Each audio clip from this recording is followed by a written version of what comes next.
All right, guys, what's going on? It is Monday. Time to talk a little NFL Showdown.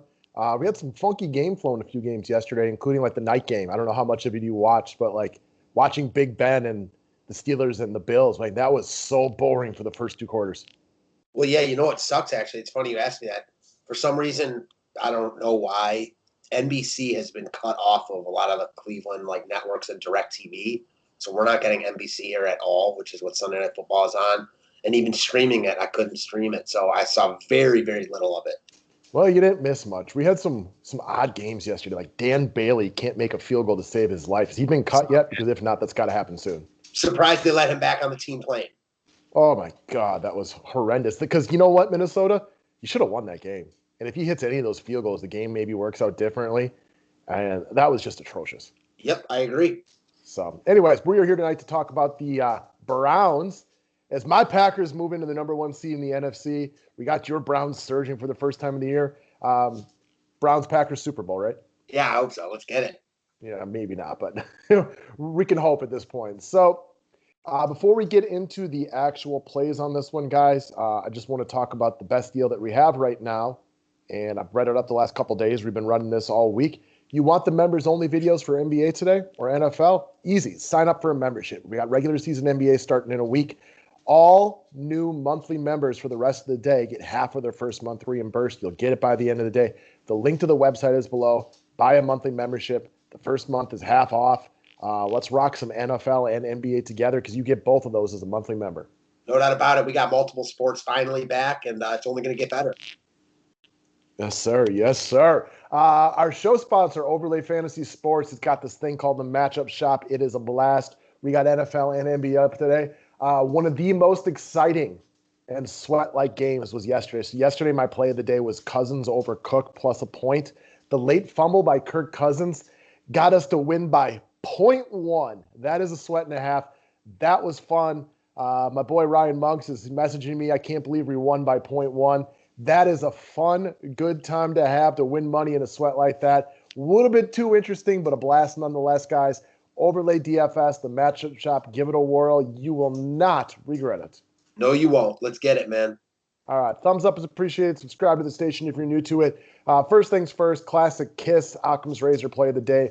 Lamar Jackson, not having the MVP season that he had last year, but guys, he's got 14.5 DK points in every game this year or more. He's captain eligible. And most importantly, you can take a look at a bunch of the guys from Cleveland.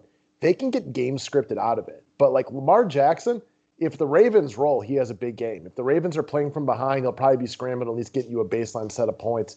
Not a lot of crush spots on this specific game, in our opinion, but we both have Lamar Jackson as top play on this game and very, very high probability in the captain position.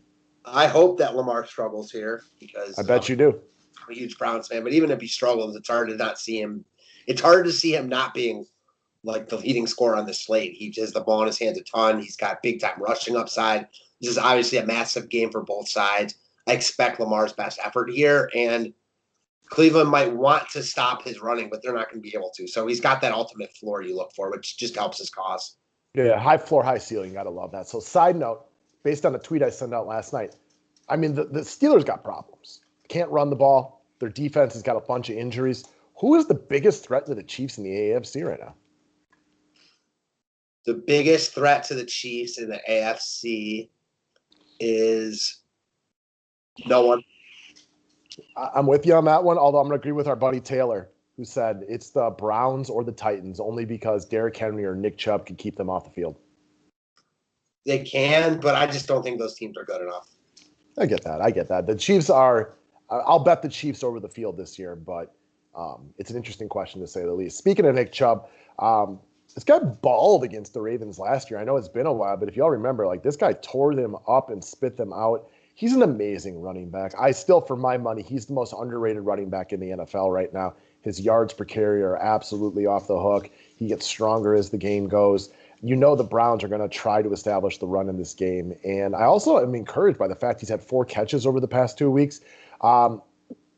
Unlike Lamar Jackson, there is a game script. If the Ravens play well, this could not be a big game for him. But I got faith in your Browns tonight. there's also no reason to save him right here. If he is playing well and they are winning this game, I mean, he could easily see, 20, 25 touches on the run game this year. This is a big game for both sides, as you mentioned. Yeah, I'm sure the Browns would love nothing more than to basically kick Baltimore out of the playoffs, which a win here would do. Chubb is awesome. He looks awesome here. I like both running backs a lot on this slate. We're about to touch on the other, and Chubb is like basically every other slate Cleveland plays, their top option. Yeah, he's arguably their best player. You can make some cases for Myles Garrett. I know you guys got a real solid offensive line and everything, but this guy is as good at his position as almost anybody in the league. I would say that, like, for me personally, Myles Garrett's definitely our best player, but that is no indictment to Chubb. I just think he's, one of the best players in the NFL, like second up, maybe only Aaron Donald on defense.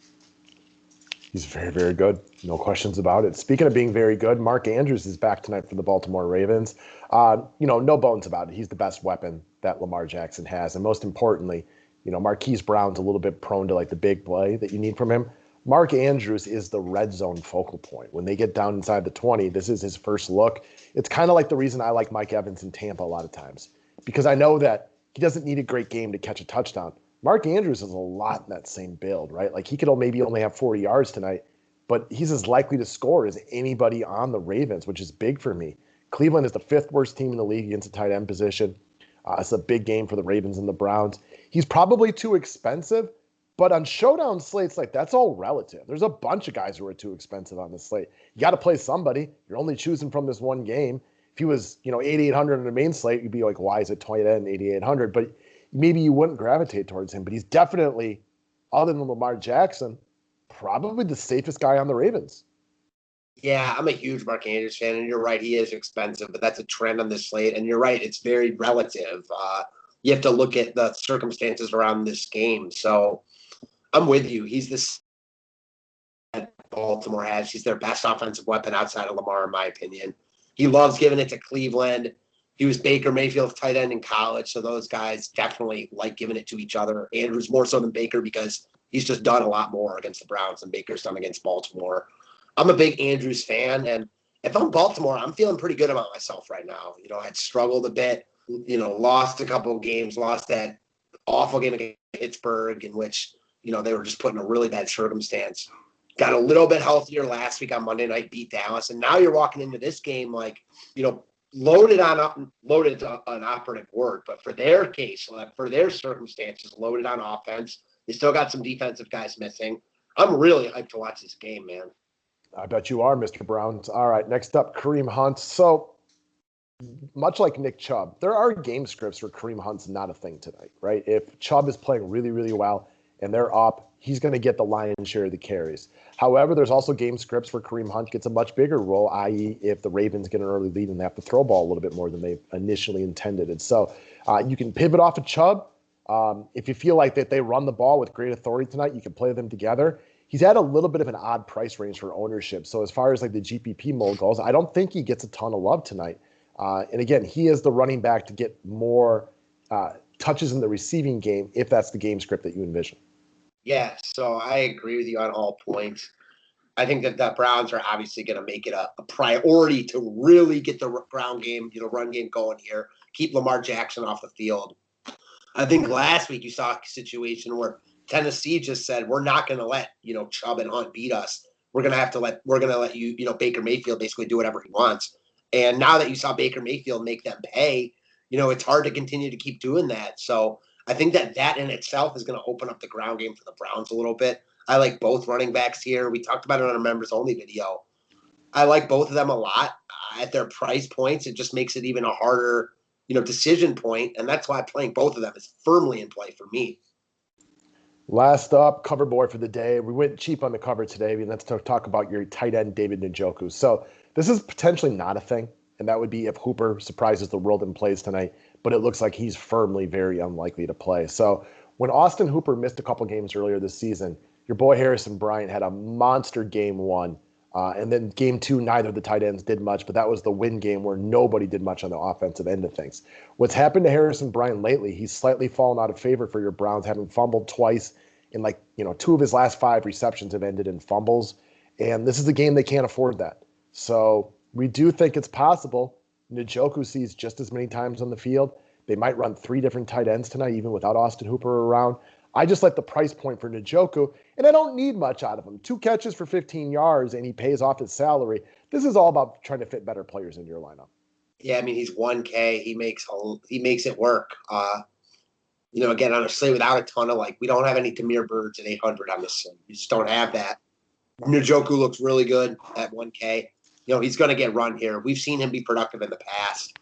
He's talented, especially, he's big, he's talented. He's, a guy that can easily fall in the end zone or catch a ball in the end zone here.